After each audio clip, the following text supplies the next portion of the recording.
Hawak ngayon ng mga otoridad ang 4 na suspect sa pagpatay sa mag-inang sina Police Senior Master Sergeant Diane Marie Mollenido at John Ismael.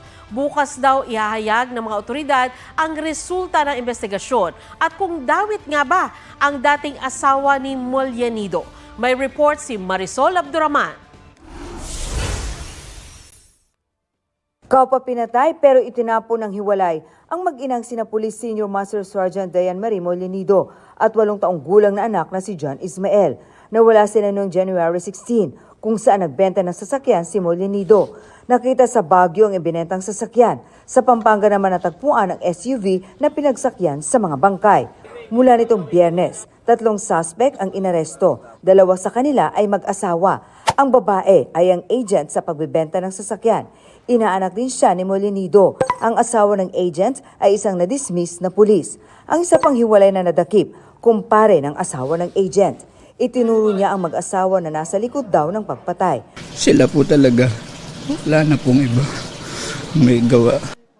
Nakonsensya raw siya kaya isinuwalat ang mga nalalaman.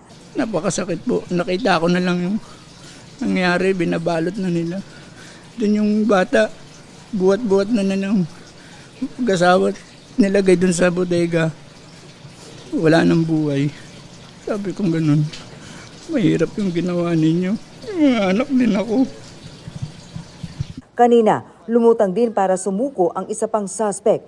Hindi siya nadatnan ng mga tauhan ng QCPD, Criminal Investigation and Detection Unit, noong Biyernes sa kanyang bahay sa Santa Maria, Bulacan. Kapatid siya ng asawa ng agent.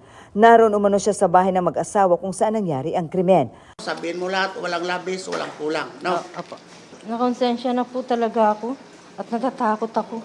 Bakit po natagalan pa, ma'am? Kasi po sa sobrang takot ko po. Ang 3 naunang inaresto, sinampahan na kahapon ng reklamang 2 counts ng robbery with homicide at theft.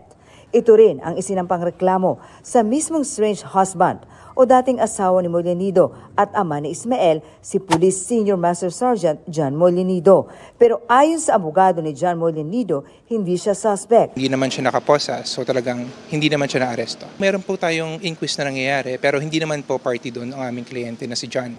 Piniga ng media ang PNP sa estado ni Mollenido sa kaso at sa kung ano ang motibo sa krimen. Pero matipid ang kanilang tugon. Bukas, nandyan ang development. Basta ang ating pulis ay nagtatrabaho to ensure that those persons involved and personalities and even group, we will hold them accountable for what they have done. Marisol Abduraman, nagbabalita para sa GMA Integrated News.